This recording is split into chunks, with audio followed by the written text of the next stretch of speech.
Hey friend, welcome back. This is the Daily Spark. Let's learn something fun today. I woke up freezing this morning. The floor was like ice. I panicked and instantly put on my thickest wool socks. The emergency wool socks, a classic winter survival tactic. Exactly. I was acting like the cold floor was going to attack me. We all have this deep fear of catching a chill. We think one drop of cold water will completely ruin our health. It is a very common reaction. We are taught to fear the winter air. That is exactly why you are here in the studio today. Learning English is actually a lot like understanding our health. There are so many rules that turn out to be completely fake. And Unlearning those fake rules always feels really good. so, we are going to separate the facts from the fiction about winter sickness so you can stay healthy all season. No more wearing 3 heavy scarves in the living room. Your neck will definitely thank you for that. We're going to figure out what actually makes us sneeze. Let's get into it. Let me properly introduce our guest. Sitting across from me is Dr. Marcus Thorne. He is an immunologist who specializes in respiratory viruses. Hello, everyone. I am the guy who tells people to stop blaming the snow. I love that. You are the great defender of winter weather. I am. The snow is totally innocent, I promise you. Well, have you ever wondered why everyone seems to get a cold as soon as the winter weather arrives? Because it really does feel like clockwork. November hits, the temperature drops, and suddenly the whole office is coughing. The timing makes it seem so obvious. You see the frost on the window and you hear a sneeze. Your brain automatically connects those two events together. Right, it feels like a direct cause and effect. My mom always blamed the drafty windows in our house. She would literally tape up the edges of the glass. The tape on the windows, I have seen that so many times. People go to extreme lengths to block out the cold air, but the air itself is not the enemy here. Wait, so my mom was wasting all that tape? I'm afraid so. She was fighting the wrong battle. Think of the winter season like a big, busy train station. It's crowded, messy, and everyone is bumping into each other. A train station, that's an interesting way to look at it. So the cold weather just forces us all into the station? Exactly, and that's where the real trouble begins. The danger is not out in the beautiful, crisp snow. I feel like my whole childhood was a lie. Let's start breaking down these big winter myths one by one. I'm ready. Throw your best myths at me. Oh, I have a long list. My grandmother gave me plenty of material. Let's start right there. My grandmother gave me a very strict warning. She said never go outside with wet hair, or you will catch a cold. I still feel anxious about it today. Is there any truth to this? I hear this one all the time in my clinic. It is a classic myth. But here's the plain scientific truth. Being cold does not create a virus. Wow, so the temperature of my freezing head doesn't matter at all. Not for getting sick. To catch a cold, you must meet the actual germ. Let's pause on that phrase, catch a cold. When you say catch, it feels so sudden and accidental, you know? Like you're a baseball player grabbing a flying ball from the air. That is a brilliant analogy. But you don't grab it from a winter breeze. You catch it from other human beings. Viruses spread when we stay close together in small rooms. I see, so it happens because we're huddled inside during winter. Precisely. We lock the doors and close all the windows tight. We breathe the exact same recycled air as everyone else. Plus, these germs survive much better in dry, heated indoor environments. Interesting, so going outside with wet hair just makes you physically uncomfortable. That's it. You might shiver, your neck might feel freezing, but your immune system can still defend your body perfectly well. Think about those busy, chaotic winter mornings. You take a quick hot shower, you rush out the door with damp hair, feeling a little bit guilty. You've been there, right? We all have. Honestly, you can finally let go of that guilt. The wet hair warning is simply an old wives' tale. Old wives' tale. That's our next key phrase for today. I love how this phrase feels. It doesn't feel harsh or mean. It feels like gentle advice passed down through generations. Exactly. It usually comes from a genuine place of love. Grandmothers just want to protect us from harm. Before we understood invisible germs, people just noticed a seasonal pattern. Oh, I see. They connected the season with being sick. Yes, they saw people getting sick during the freezing winter months, so they logically blamed the cold rain and snow itself. That makes sense. They saw the ice and made a very reasonable guess. It was very reasonable, but modern science shows us the real culprit. The real danger is being trapped indoors next to a sneezing neighbor. Ha! Good to know. So my wet hair is completely innocent. Entirely innocent. You should dry it for comfort, not for immunity. I love that.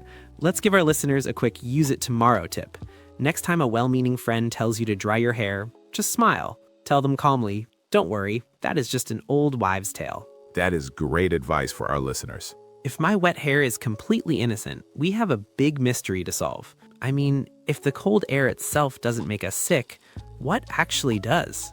I mean, why do so many people get colds during the winter months? It is a fantastic question. Think of it like a crowded indoor rock concert.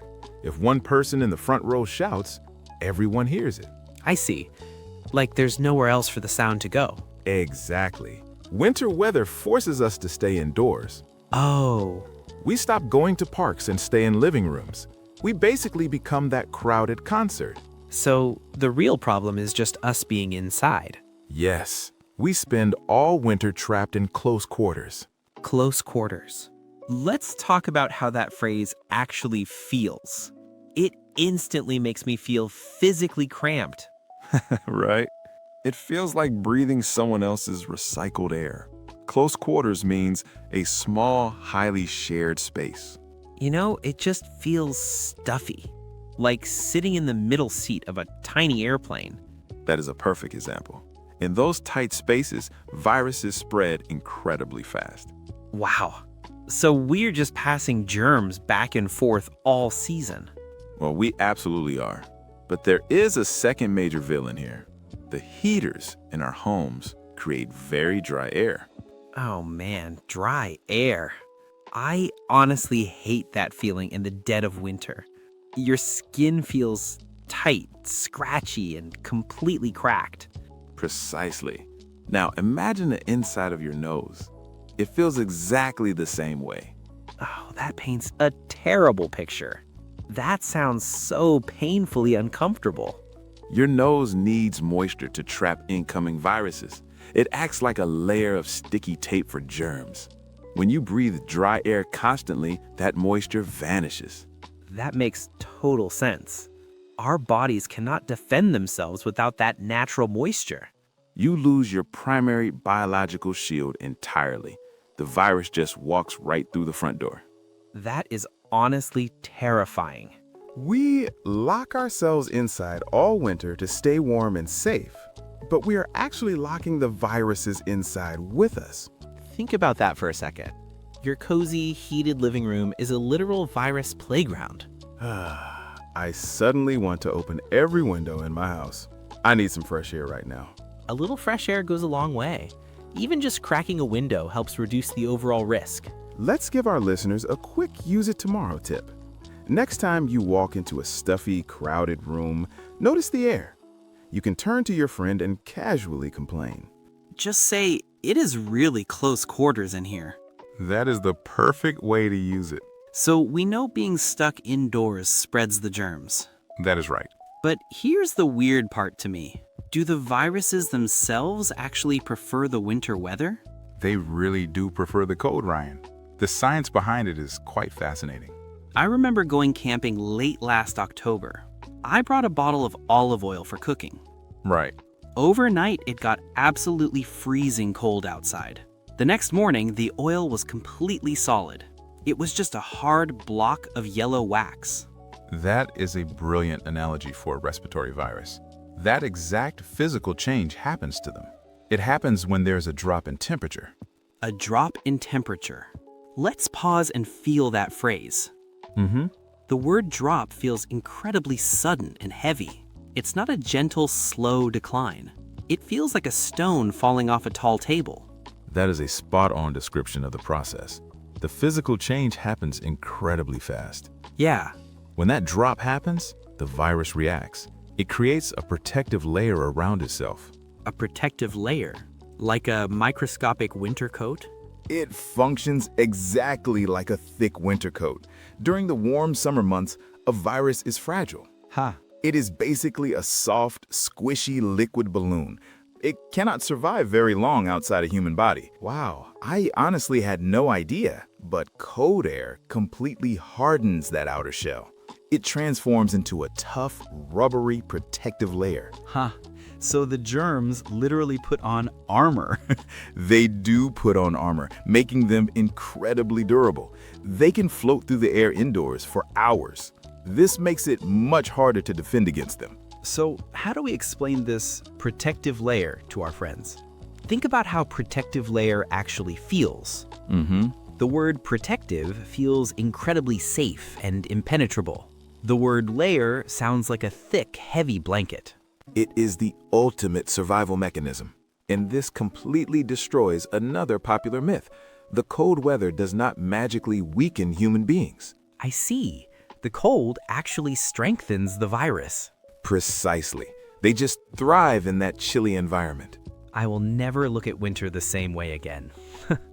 Let's give our listeners a use it tomorrow tip. Oh, Tomorrow morning, open up your phone's weather app. When you notice the numbers going down, practice out loud. right. Just say, wow, look at that massive drop in temperature. It's a great way to lock in the vocabulary. Right. Speaking of watching the temperature drop, it makes us do crazy things. When I was younger, I honestly thought my giant puffy jacket was a shield. I would tell everyone I am packaging up for the winter. Packaging up? That sounds like you're mailing yourself in a box. It really does. The correct phrase is actually bundle up. People often think wearing a heavy coat prevents a cold. Is relying on a big jacket a bad strategy? Well, a coat keeps you warm, but it creates a false sense of security. Ooh, false sense of security. That is a very interesting phrase. How does using that expression actually feel? It feels like wearing a seatbelt that's not actually clicked in. You feel perfectly safe, but you're completely unprotected from the crash. It's a feeling of dangerous overconfidence, you know? Whoa, that is a terrifying but perfect analogy. People bundle up in layers and assume they can't get sick at all. But a coat is just fabric. It doesn't stop a virus. Got it. So treating my winter jacket like medicine is a total myth. Exactly. Jackets protect against frostbite, not infections. Remember, these germs spread when we're trapped indoors together. They survive on doorknobs and unwashed hands. That makes sense. Your scarf doesn't wash your hands for you. No, it certainly does not. In fact, a dirty scarf can actually hold on to germs. I really wanted my winter clothes to do the hard work. Let's talk about the feeling behind the phrase bundle up. It feels cozy, right? Like wrapping yourself in a thick blanket. Yes, you bundle up for pure comfort against the freezing wind. It just keeps your body temperature stable. It's not a magical medical fortress. I love that. I dare you to try this tomorrow morning. Text a friend and tell them to bundle up before they leave. It is a very caring phrase to use with loved ones. It shows you care about their comfort, not just their health. Let's give our listeners one last use it tomorrow tip. How can they practice false sense of security in daily life? Think about your normal morning habits. Maybe you drink 1 glass of orange juice and think you are invincible. Say out loud, "This juice gives me a false sense of security." Wait, is the vitamin C thing a myth too? Well, we'll have to save that topic for our next interview. Fair enough. We'll have to save that for another time. But before we let you go, I have a few rapid-fire questions for you. Okay, it is time for the lightning round. Quick questions, quick answers. No long medical explanations. Are you ready, Marcus? I am ready. I promise to keep it short. Let's do this. First one. Can you catch a cold just from being outside in freezing rain? No, the rain itself cannot give you a cold. You need contact with the virus first. But getting cold and wet can weaken your defenses, making it easier for a virus to attack. So it's not the rain itself, but the rain weakens our shield. My mom was half right all along. Exactly. Stay dry for comfort, but wash your hands for real protection. Okay, question 2. Does chicken soup actually help you heal, or is that just a grandma myth? Yes, this one is actually completely true. Grandma was right. The warm liquid clears your sinuses and keeps you hydrated. Plus, the warm soup makes you feel cared for, which lowers your stress. Thank goodness, I cannot give up my chicken soup. I feel like a warm bowl of soup just hugs you from the inside, you know? Exactly. Comfort helps the body heal. Science supports the soup. Question 3. Is it dangerous to exercise outside in freezing weather? Not at all. Getting fresh air is actually great for your immune system. Just make sure you warm up properly before you start running. So the cold air will not literally freeze my lungs. I always worry about that. No, your body warms the air before it ever reaches your lungs. You're basically a walking heater, Ryan. I love that. A walking heater. I feel so powerful. That brings us to the end of the lightning round. You survived the hot seat, Marcus. Barely. Those were some tough questions. Let's jump straight into our word review. We have some fantastic vocabulary today that helped us uncover the truth about winter colds. First on our list is the word myth. You might have heard us say that getting sick from walking outside with wet hair is just a myth. A myth feels like a very stubborn rumor. It is a story everyone in your hometown believes, but it simply is not true. Right, like the idea that swallowing gum keeps it in your stomach for 7 years. I believed that one for way too long. We also called the wet hair warning an old wives' tale. That's just a fun phrase for a traditional myth passed down by our grandparents. A great use it tomorrow example for myth. It is a myth that lightning never strikes the same place twice. Love that. Our next word is indoors. You might have heard us say the real danger of winter is being trapped indoors. The word indoors usually feels incredibly cozy. It means being safely inside a building, away from the freezing wind. You picture yourself on a soft sofa with a cup of hot tea. But during winter, staying indoors forces us into what we called close quarters. These are very tight, crowded spaces where we breathe the exact same air. Use it tomorrow. The snowstorm is getting heavy, so we should stay indoors for the rest of the afternoon. Which brings us right to our next word, spread. You might have heard us say viruses spread incredibly fast in those small rooms. Think of warm butter melting across a piece of hot toast. It moves from one single spot to cover a much larger area. Or a juicy secret moving through a high school cafeteria. It reaches everyone in minutes. Oh, that's a dangerous kind of spread. Here's your use it tomorrow example. Please wash your hands frequently so you don't spread your cold around the office. Moving on, our next word today is defend. You might have heard us say our bodies can't defend themselves without natural moisture. Defend feels like holding up a heavy metal shield. You're actively protecting something valuable from a direct attack. Picture a soccer goalie jumping high to block a fast ball. Exactly. We also mentioned how we bundle up in thick winter jackets to defend our bodies against the freezing wind. Use it tomorrow. You need to wear sunglasses to defend your eyes against the bright summer sun. Finally, we have our next word, survive. You might have heard us talk about how viruses survive the winter chill by creating a hard shell. It's the raw feeling of staying alive through a very difficult or dangerous situation. Making it through a harsh, freezing night in the dark woods. Or on a lighter note, just making it to Friday after a terrible, stressful week at work. We definitely all know that feeling of survival. Let's give them one last use it tomorrow example. Those tough little plants can survive in the desert without much water. Marcus, thank you so much for being here today. Thank you for having me. It was a lot of fun. To everyone listening, learning a language can feel like walking through a winter storm. It is cold, it is difficult, and sometimes you just want to give up. You might feel like you're not making any progress at all. But just like your immune system, your brain is getting stronger every single day. Every time you listen, you are building your defense.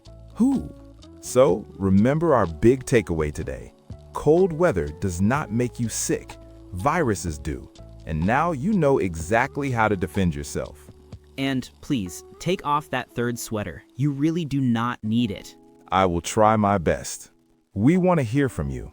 Drop a comment and tell us, what is the craziest health myth your family believes? Oh, I cannot wait to read those. Families always have the best myths. They really do. Next time, imagine you're sitting in a quiet room and suddenly your stomach makes a loud, embarrassing noise. Why does our body betray us at the worst possible moments? We'll find out.